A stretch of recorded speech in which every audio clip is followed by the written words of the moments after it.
This morning, I'm hunting for my lunch, or should I say foraging. We're learning all about how to find morels and how to cook with them. And cookbook author Ashley Rodriguez is going to be my guide. Welcome back to New Day. Thank you so much. I'm so happy to be here talking about all things spring and foraging. It's such a perfect time to be out in the woods. Oh my gosh, I can feel your passion for this, so I'm really excited to get started. So what all do we have here? You want to walk me through a little bit of these spring finds? I know, isn't this amazing? Most of these things I found just out last weekend foraging. So this is really, really fun, and I want to talk about all the things that you can make with it. Yes. And a lot of the things, you don't even have to go too far out of Seattle to go find. That's what I was going to ask. Are we talking like hours we're going out of the city, or? It depends. Okay. But you know, that's all. It's always fun to get out anyways. It's true. Yeah. Okay, so let's start with some of these green things over here. So we have some watercress. We also have onion grass. This is crazy. I don't know if you want to smell that. You can even you can chew on a few pieces if you want to. I can. Yeah, that's very fragrant. These are fiddleheads. So these are the fronds of lady ferns. I've never seen something like and that. They are the new growth, and so you can see how like whiskery it is. You want to clean them up. You want to get rid of the papery husk, and you want to catch it just before it starts to unfurl. So it doesn't have any of, you can see just some of the baby new growth coming in right there, but you want to clean them off.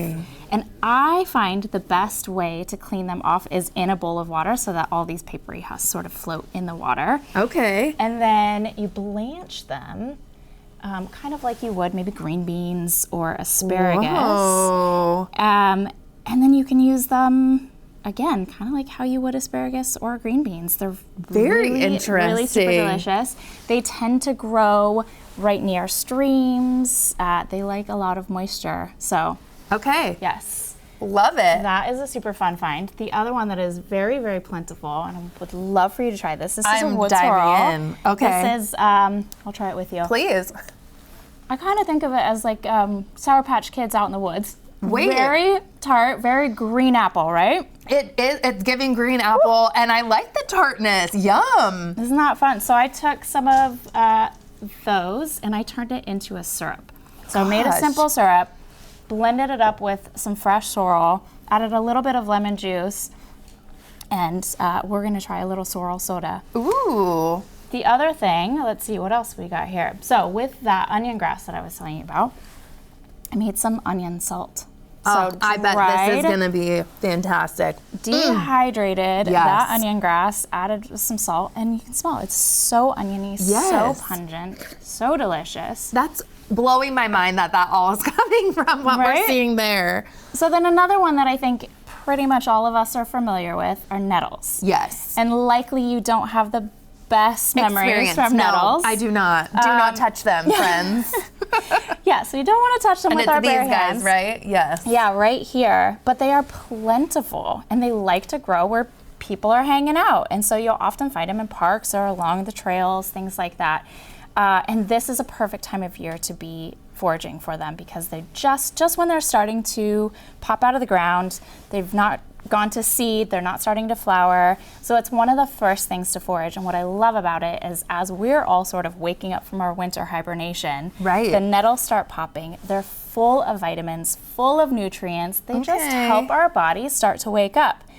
I find also that if I consume a lot of nettles in the early spring, late winter, just when they're coming up, Right. it helps my allergies later on. Oh my gosh, then I need all of that Right? right now because So- my allergies are killing me. Oh, it's no fun, but I do find that they help.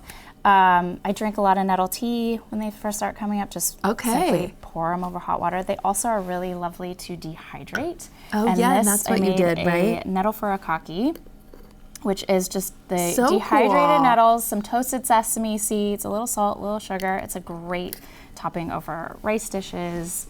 things like Okay. that. Well, let's get started today too. What are we making today? Okay, so we're gonna make a spring foraging tart. So basically, all of this bounty that we have found, Yes. we're gonna put it on some puff pastry. Okay, I like that. It is not bad. So first, let's start by making a little sauce for it. This is just gonna be a mascarpone cream sauce. So I'll have you go ahead and whisk this. I'm gonna pour in a little bit of heavy cream. This is just okay. mascarpone in there. Does not have to be perfect. It's not going to be if I'm involved, but we're trying our best here. And then I'm gonna grate in some fresh garlic. I'm already making a mess, but that's the fun of it, right? Okay, so garlic and whisking. Yeah, you're doing great. Going in. Yeah, there it goes. Yum. Okay, so then while you're doing that, actually, let's add some of our let's do it. onion grass salt here. That Why smells not? so divine. Yeah, get some of that green. Yes. This is just the season of green. All the green things.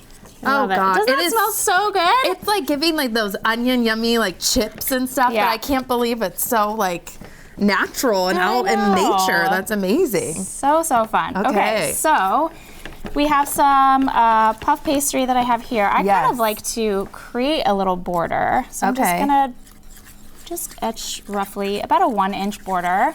And then if you want that one a little crazy, we'll just redo that. No problem, because you're gonna go ahead and cover that up with all this yumminess? With all the sauce. Okay. And if this is easier to use, Yeah, go maybe for it. so. Perfect. Okay, so you're just pushing this Yeah, around everywhere, a nice yummy layer. Yes, a nice within the little rectangle. Yep, exactly. Oh, whoops. Whoop, See? that is totally fine. It's very, very forgiving. It's rustic, you guys. And I'm just chopping up some spring onions. I like to use, what you can find in the market and out in the woods all at the same time. So this is really, really good to use to put asparagus on as well. Oh, I bet. This would be a great little Easter tart too. Oh my I feel gosh. like you would really impress everyone. For sure. Okay. Oh, you're doing such a great job. Thank you. Okay, I think we're practically done there. What goes in? Okay, I can take that from you. Okay. Tasting while we're going along. That's my favorite part. Perfect. Okay, so now we can just take some of our delicious forage things. So these are morels. Okay. That were dehydrated, and then I just rehydrated. So these are last year's morels, because morels haven't quite started popping up yet. But they will be soon. Wow, so we're just gonna look at those. Just to bring them back to life, and morels dehydrate really, really nicely. You just want to pour some hot water over the top of them, and then give them a little squeeze. You can chop them up if you want. We're just gonna this is so rustic. Fun. And then make sure you save that broth, because that is liquid gold right there. So that can go in soups and risottos. What else like goes that. in there? So let's put some of the onions on top. You can just go ahead and scatter. We like it. These are morels. All right. Okay, so then we can put some of the onion grass. Do you want to just kind of scatter that along there? Okay. This is just Look at this. All the colors. Okay. And then let's put some nettles, but I'm not going to touch them. Fair enough. Fair enough. To get rid of the sting of nettles, you just want to, you can roast them in the oven like we're about to do. You can dehydrate them, or you can blanch them. So you just cook them for about 30 seconds in boiling hot water. And then you want to stop the cooking in ice water. Oh my gosh. And then what you can do with that is turn it into a puree. And this time of year, I stock up on a lot of nettles and fill my freezer with puree, because this is so delicious in soups. I like to make some green pasta with it. How long would this cook? And I'm going to try our finished one there too, which looks beautiful over here. All right, I think so you have a knife for me as well. Yes, I do. Well, I dive in. Yeah, okay, so how long does that bake? Okay, so we're going to start this at 415 degrees and then cook that for about 20 minutes. Turn down the oven to 350 and cook it for another 20 minutes until it's all the way cooked through. So yum, beautiful mess. But we finish with a little bit of shaved Parmesan. So good. And tell me about your 2 cookbooks too. Yeah, so Rooted Kitchen came out last March. It's a book about using food as a way of deepening your connection to the earth. So there's some recipes that do use some foraged ingredients, but it's a very approachable way of getting outside. The recipes are very, very seasonal. Yes. But things that you can readily find, like nettles, or right now maple blossoms are perfect. And then this book came out last year. It's an ode to my love of mushrooms. And so it contains some of my favorite notes for using some mushrooms in the kitchen, but really it's just like, I just love all mushrooms. And we live in such a beautiful place. We really do. we have a bounty. Well, thank you so much. This was fantastic. That is going to be my breakfast, lunch, dinner today. I so appreciate you coming. New Day Northwest Kitchen is brought to you by Safeway.